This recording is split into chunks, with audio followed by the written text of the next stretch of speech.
listening to Booked, the bookstore education podcast brought to you by the American Booksellers Association. This episode is part 2 of a 4-part webinar series we're presenting with CoverHound, ABA's business insurance partner, called Web Pages of Protection, Cybersecurity and Cyber Insurance for Bookstores.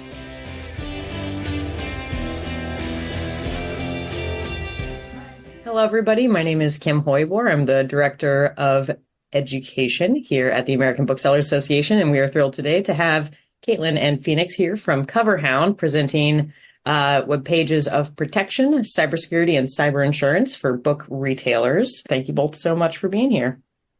Hi, everyone. I am Caitlin Sines. I'm Chief Operating Officer of CoverHound. We are the preferred partner for insurance for the ABA, obviously. And, we wanted to put this together to provide some fun, but hopefully value add stories. And I say stories in the word literally, to insurance and like what it really covers, what it really means, and then allow time for you guys to ask questions about maybe what has happened with you or what could something look like. And so I'll kind of go through. I'm going to introduce you to Taylor, and Taylor and Whimsical Pages have been through some stuff. Okay. They're going to have a really rough year. I foresee it. At the end, their insurance carrier may actually drop them, but that's all right. So we're going to kind of walk you through Taylor's experience with cyber coverage. And then at the end, again, open up for questions, introduce you to the broader team, and catch you next time, I guess. So anything that's come up before we kind of jump in and walk through the story? So first, we'd love you to meet Taylor. So Taylor owns an online retail bookstore. It's Whimsical Pages, which again, I love. If I had a bookstore, this would be the name of it. I love this name. Taylor started a bookstore because they're passionate about literature. They really want to serve customers in their community. And what they've realized is that online is thriving right now. It's doing so well. But Taylor really doesn't know a whole lot about lurking cyber threats. So this is someone who's selling online. They've got a big online presence, but they're not really 100% sure what risk that they have. And so welcome to the world. I feel like that's most of us, right? Well, maybe not me because I get to work in this industry, but, and Taylor's really business savvy. So as Taylor starts this business and they're thinking about everything, they didn't necessarily have awareness around cybersecurity, but at the end of the day, Taylor worked with someone to give them a well-rounded business insurance holistic protection, right? So they've got all the policies, and luckily that included cyber liability. And so that's what we're going to talk about today. So in the last episode, Taylor had a really hard time with the roof. And today we're going to say what actually happens online. What is that roof story online? So lo and behold, there was a cyber attack. I know you guys are probably shocked to hear this, right? But one fateful day, Taylor's online bookstore fell victim to a cyber attack. And like, what does that mean? What is a cyber attack? Is it like a cyber breaking in and attacking? No, it's not that. Well, it kind of could be. But hackers actually breached their system, and it compromised customer data, and it fully disrupted operations. Those are some really big words. What does that really mean, right? Like compromising data, disrupting operations. It sounds serious, but let's kind of dig into what really happened to Taylor and Whimsical Pages. Taylor's in panic mode. They don't know what to do, but luckily they remember that they have good coverage. They've got cyber insurance. And so the data breach response is going to kick in to help handle forensic investigations. Did you guys know that there are forensic investigations for cyber attacks? So first and foremost, Taylor's data is breached. They're going to come in and say, like, what's happened? What was breached? They're going to forensically look at like what's the severity and scale of this, right? So they're going to handle investigations. They're going to notify the customers. They're going to look at credit monitoring and help with PR efforts, which, believe it or not, is a big deal. If you think about some of the big name brands, some of the PR around what that data breach was, it's all planned. It's all talked about. And depending on the size and needs of your business and the involvement, like, you might need that as well. So data breach response is a coverage. Taylor had that coverage. Thank goodness, because that's how Taylor and Whimsical Pages started off on the right feet.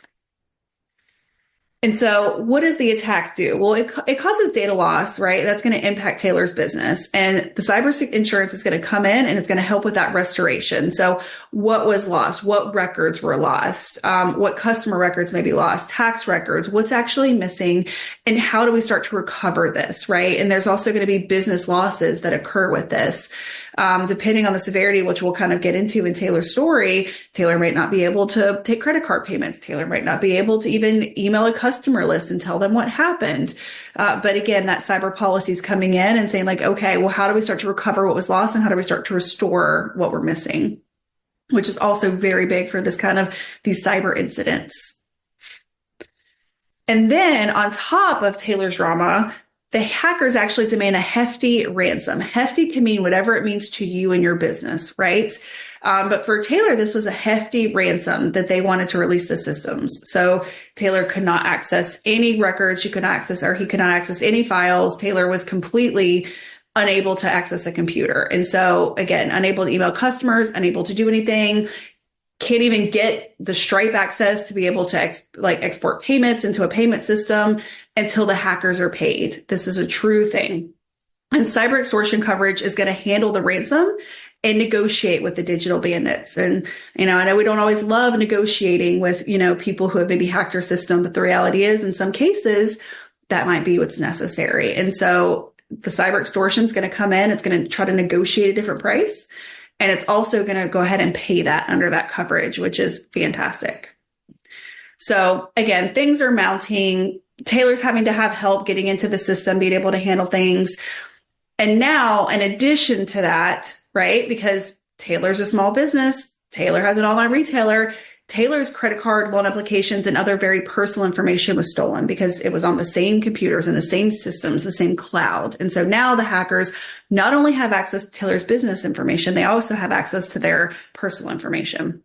And cybercrime coverage is going to fight back against that fraud. Again, we're monitoring credit reports, making sure that things are being flagged as fraudulent, trying to essentially damage control the situation, not only for Taylor's business, but also for Taylor's personal finances, which, let's face it, mounting issues, right? So the hits just keep on coming.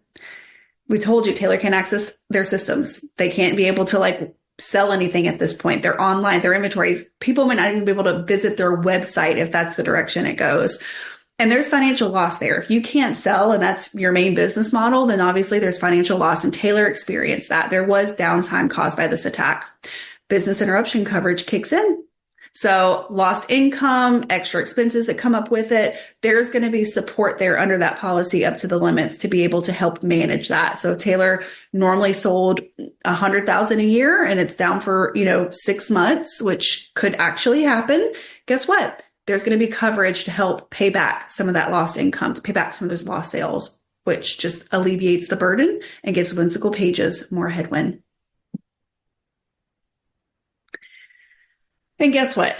It still has not ended. This one cyber attack, however small, is still going, believe it or not. And so amidst all that chaos, now Taylor's customers are irked, right? Their information is stolen. Their credit card information is stolen. Possibly their personal information is stolen, such as their name and address. And they're not happy about that. And rightfully so, right? Their trust has also been breached in all of this. And there's accusations of wrongdoing. Were you handling things properly? Did you take the right precautions? And so as a consumer, they actually have the right to sue. And that's what in Whimsical Pages situation happened. But guess what? Third-party liability steps in. Again, another coverage helping with legal costs, settlements, judgments, whatever that might be. There's additional coverage for it. I'm telling you, this cyber policy is really helping Taylor out, right? Without this, there's just a lot of issues of this one attack. But there's more. Now, because of the accusations for customers, because people were saying things weren't done properly, precautions weren't taken, compliance wasn't followed, there are state-specific data protection rules that were violated. And these are real, right? Specific states have very specific data protection rules. And so because adequate protection wasn't given to this sensitive information, the FTC and regulatory authorities have come in and they're like, this is a problem. Now you're going to have fines. Now you're going to have penalties. Now, on top of everything else that you're working with, this failure, right, this breach of trust is essentially going to cost you from a state regulatory standpoint. But guess what? You all know it covers, right? That cyber liability insurance is here again, helping with those regulatory fines and penalties. Thank goodness. Taylor needs a drink after this, right? They earned something after this ordeal. Some ice cream, something. And so now, 6 months, a year later, who knows at this point, there's a conclusion. There is an end to the story. Thanks to cyber insurance, Taylor navigated that whole attack with the minimum disruption. And we say minimum again, that could be 1 month, it could be 1 week, it could be 6 months. But everything that's happened, every lawsuit, every frustrated customer, all of it has now been handled. And Taylor, at the end of this, is able to resume business with no out-of-pocket expense or very little out-of-pocket expense, despite the headache and the downtime and the responses and having to negotiate with these hackers, right? These cyber criminals, they're back selling. Their website's up and running. They've got new compliance in place. Everything's fine. Whimsical Pages survives another catastrophe. Way to go, Taylor. And Taylor's insurance agent who keeps protecting Whimsical Pages. So that's kind of the end of our story. And so I love story time with the ABA. It's one of my favorite like quarterly things. And so Taylor's going to keep making an appearance. Taylor's, again, they're going to have a hard year. Okay. Like it's a rough year for Whimsical Pages. But now that we understand a little bit of what this could look like, and in reality, what it has looked like for some booksellers, right? Like, is it Green Apple, Kim? Yep. Green Apple just last year. Perfect. So just last year, like this literally happened to a bookstore. They went through a lot of these things. And we'd love to kind of get their story and kind of maybe write something out for you guys to be able to hear that firsthand from one of your peers. But it can look this serious. It can also look a lot less serious, but regardless, that cyber coverage, it's literally what it was made for. And so with that conclusion, we kind of wanted to move into a little bit more of cyber insurance holistically. How many Whimsical Pages are out there? How many Taylors are out there having to deal with this stuff? And then move through some kind of tips, tricks, ways to better protect yourself, which is actually very simple realistically, and then open it up for questions. So, why is this even necessary, right? Like it feels like it shouldn't be a problem. Well, it is in this digital world. And most small businesses are really the pinpoint in what hackers are trying to attack because it's much easier. Like at the end of the day, it's a lot easier to get into our systems than it is Equifax, even though Equifax was breached. And so 43% of all cyber attacks annually are to small businesses. And so that's how many Taylors are out there. Maybe not bookstores necessarily, but that's there. And at the end of the day, 87% of them have sensitive customer data. And sensitive can mean different things to different people, but at the end of the day, a name can be sensitive. A name and an address is identification, right? If you've ever had to take a driver's license for some reason, I know sometimes if you're doing a store return, they might ask for a copy of your license. Like just thinking about some of your processes, the credit cards, checking accounts, super easy, right? That's like clearly sensitive. And so when you think about it, email addresses, you're storing a lot more that could be considered sensitive, and per some states are, than you're probably thinking about. And at the end of the day, for a small business, it can be a $25K loss that's resulting from a cyber attack, right? As being uninsured. And for $25K, depending on how small your business is, I mean, if you're making $100,000 a year and you're happy as an online retailer because this is your first year in business, like that's a quarter of your business, right? That's a quarter of your revenue that just went for a cyber attack. And because of that, because sometimes it can be so huge, right? If they've taken your website, if they're not allowing people to go on, if you can't pay the ransom, which can be $700,000 in some cases, if you suffer a cyber attack, you can't go out of business. And 60% of small businesses that have suffered do within the next 6 months because they can't recover fast enough, is what we see. And so just to put that in perspective, like that's how many Taylors are out there. That's how many people are out there trying to manage all this. And they have to deal with some of the things that poor Whimsical Pages went through. And so cyber is really a key component of insurance coverage. There are standalone policies. There are actual cyber policies. There are also cyber endorsements for certain things. But at the end of the day, if you do not have cyber specific verbiage and coverage within your policies, you are not protected for these things, right? Your auto policy is not going to cover for a cyber attack. And I think there's a lot of times that you can buy something that you think is like high level and all encompassing, like a BOP or general liability, because of like, you don't know insurance. So like general liability, obviously that covers. But without specific language, it doesn't. And so that's why it's really important to make sure you're thinking about this as a coverage or as a policy standalone, versus assuming that it's covered, especially if you're that technology dependent business. But even if you're not, there's a portion of your business that is technology driven. In today's world, it has to be. And so things to keep in mind. And that said, I wanted to take a step back and actually look at the coverages, and we'll kind of pause and do some Q&A here as well, because I think it's important. This is a high level coverage recap of everything we talked about, everything that they went through. Poor Taylor. There was the data breach response, which is like a data breach has happened. What is the response team doing? How are we navigating it? How are we digesting it? What steps are taken? What's actually happened? And then it's like, okay, what do we need to cover? What do we need to restore? Sometimes maybe that's nothing. Maybe nothing was taken, but maybe something you've been locked out of everything. I think that can be really common. And what we see a lot with data breaches as well is like vendors. And so, you may have kept your information safe, but a certain vendor you use has leaked your information.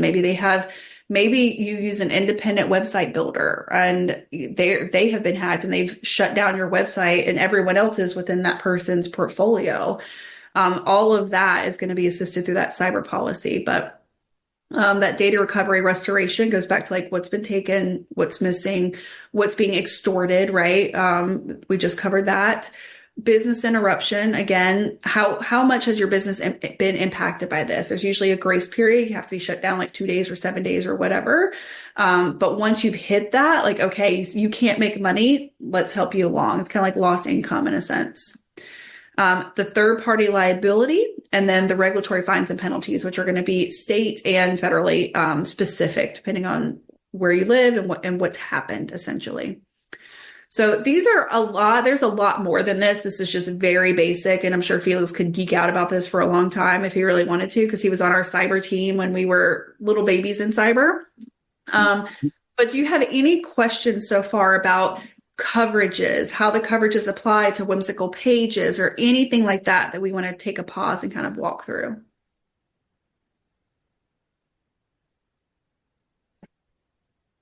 Okay, we'll move on. If anything comes up, you guys can drop it in the chat or the Q&A and I'll be happy to answer it. Please do, yes. All right. I have a quick question. Oh, sure. Hi, Caitlin. Doesn't liability insurance also covers business interruption, right? It does, but for different reasons sometimes. Yeah. The business interruption that you would get in a business owner's policy or a general liability policy, that business interruption would have to be related to a claim that they're going to cover you for. So a slip and fall, a fire, for example. If something burns down and you're shut down, then the business interruption will kick in. But business interruption will not cover you if you don't have the cyber coverage. So if you don't have that endorsed on your policy, that's not going to be covered, which is where a full cyber policy will cover you. Okay, thank you. Yeah. Mm-hmm. Excellent question. Yes. All right. So bookseller style cyber coverage. I mean, really, if you're thinking about cyber insurance, cyber coverage, here's a couple of things you want to think about.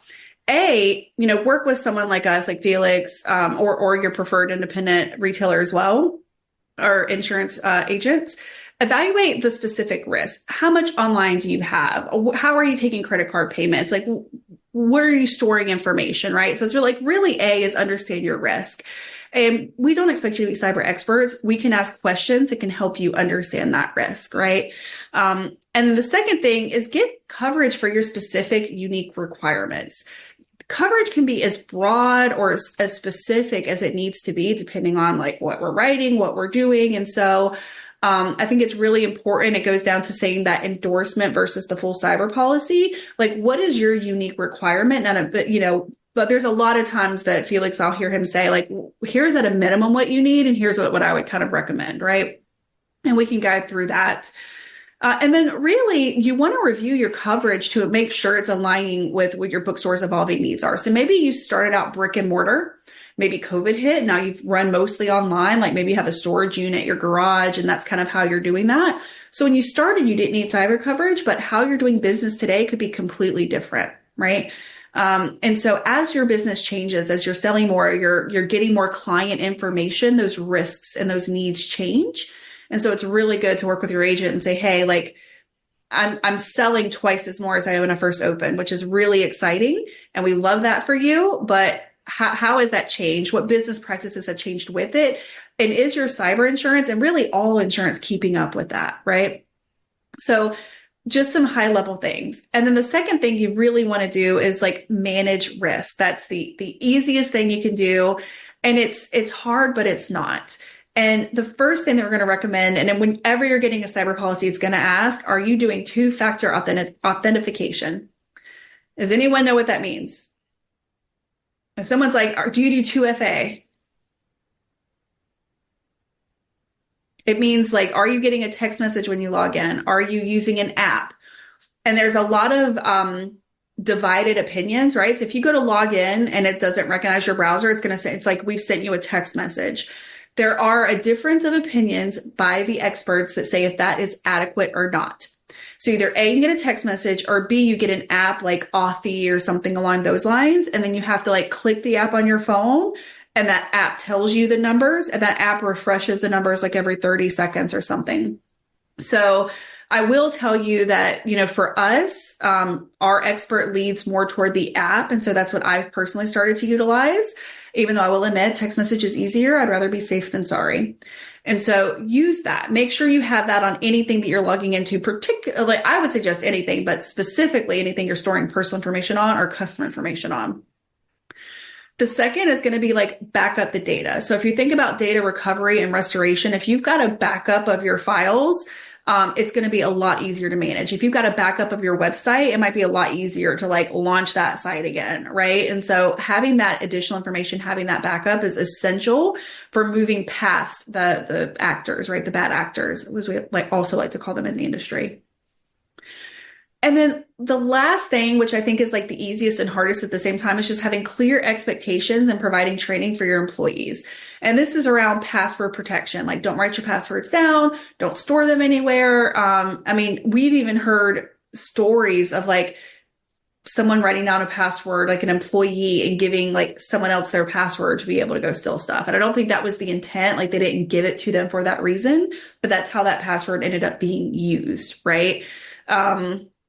There's all kinds of stories about, something else being hacked that has passwords stored in it or usernames and passwords. And so holistically, training around that. Phishing attempts. I know you all have heard of it. I know for us, like we go through phishing exercises all the time.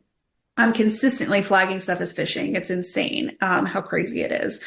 But the reality is they're getting really good. They're getting really good at text scams. My husband, literally last week, his boss is our neighbor, funny enough. And so like, we know her family, and he got a text message. It was like, hey, Ryan, I got a new phone number. I got a new phone number. Can you run to my office real quick? Which is not uncommon for to be like, hey, can you come here real quick? And he was like, oh, that's weird, but okay. And so he's like, yeah, on my way. And then she's like, oh, before you get here, can you run out and grab some gift cards? Like, and he automatically knew because like, I've actually had other friends happen to that in the industry, which is funny enough. But things like that, like if he wasn't aware, if he wasn't like thinking about it, he probably would have just like, I don't know, gone, like left campus, grabbed gift cards, gone. I don't know where it was going from there, but he completely assumed it was her. But the reality is what that means is someone has not only hacked in and now is trying to phish him, they've gotten access to either her cell phone, which is probably the only way she has the cell phone number of him, knows that that's his number because it was said, hey, Ryan. And that wasn't the only person that got the text that day, right? So if you think about that, and she is the CEO of a rehabilitation center. So think about the personal information accessible there, right? Insane. And so I still don't know necessarily how it was done, but those are things like that if you're not diligent and your employees are not thinking about it, mistakes can be made. And then there's other known cyber risks that you hear about in the news. It's the same concept. Like, do you have good hygiene around managing that stuff? I once heard it told, like, for someone to break in, like, yes, they can break in, but leaving a window open is going to make that like a lot easier, right? And so I think we want to think about it like that. All right, we're coming on the end here. If you do have questions, you can always email us. I want to share that. Certainly ask us too. We got a couple more slides. So one of the things I wanted to show you all and have you guys introduce, like Felix and I do most of these. And as new members come in, we might have some other teammates jump in, but for the most part, you're going to see a lot of Felix and I. Like we were at the conference back in February, but I wanted you to see the team. So this is our CoverHound team. It's a very small team, as you can see. This is it. This is holistically, there is not one person missing from this photo. And we have such a phenomenal team. We've got a small sales team. We have a small service team. So I just wanted you guys to know, like, when you reach out to us, you're literally talking to one of these few people. You're interacting with one of these few people. And I won't go through and give everyone a name and expect you to like memorize it and quiz you afterward. But I just kind of wanted to show like who the team is, how we operate. This photo was taken in January. Once a year, we get to do Spirit Week is what I'm calling it. And everyone comes out to California because we are fully remote. And we have some meetings, we talk goals, obviously, and then we have a lot of fun. And this year, some of the fun was getting new headshots and taking this photo shoot, which was a lot of fun because we're in a studio in LA. So we pretended like we were like, Hollywood people for like, 4 hours. It was great. So this is the team. Anytime you reach out, these are the people that you're talking to. And so I did just want to kind of make sure you guys knew that. And as you reach out, we do have very specific resources for you guys. Booksellers program at coverhound.com. You've got me and Felix, who, again, you get to meet a lot. We spend a lot of times with you guys. You have a dedicated phone number. And you do also have a dedicated website. So I really encourage you guys to take a look at the website.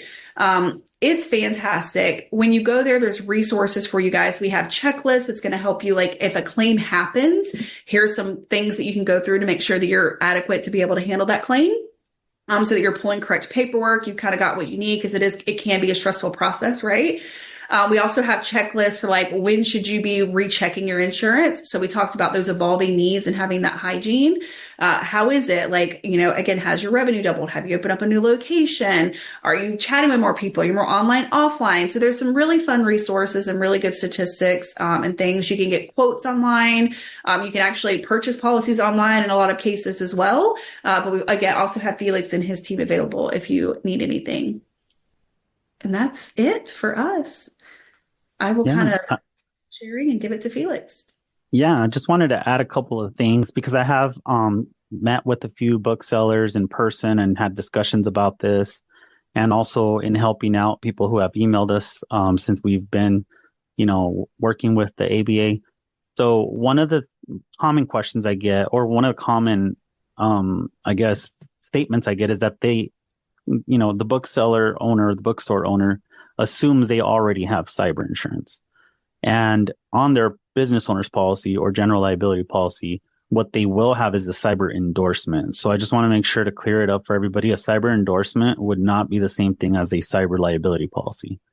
The cyber endorsements that I've been seeing that some of these carriers have been putting on their policies are very limited.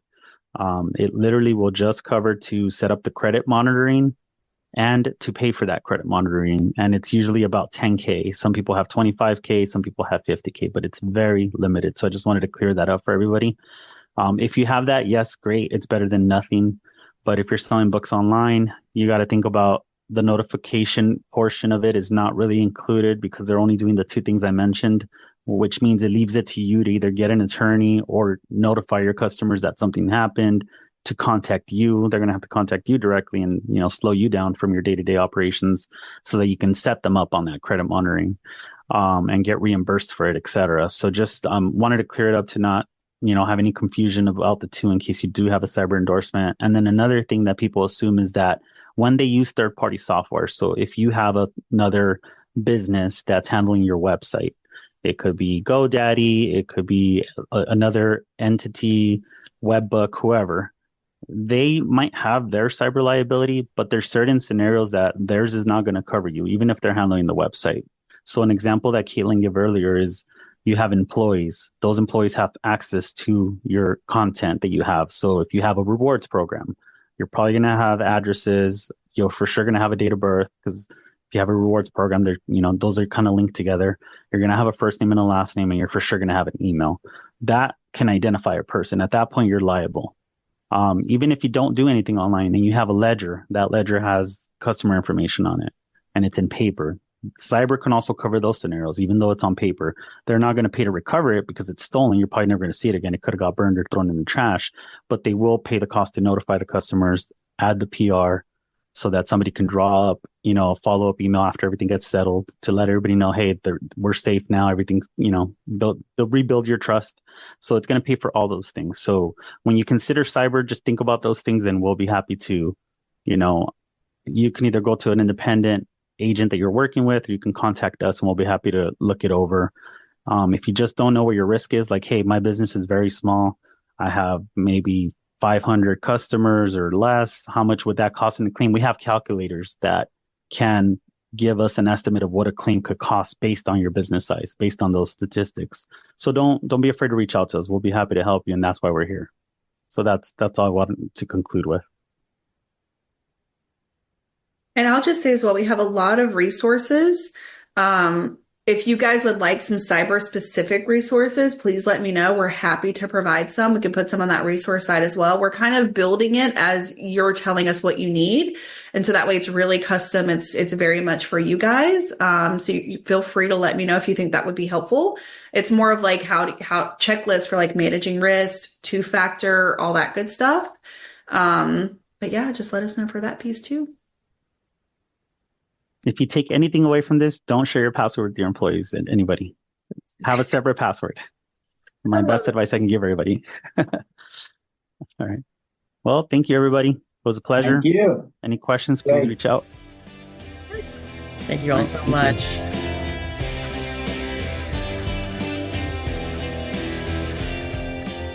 Thank you for listening to Booked, the Bookstore Education Podcast brought to you by the American Booksellers Association. Don't forget to subscribe to the show on your favorite podcast app. Additional educational resources can always be found on the ABA website at www.bookweb.org. Happy reading!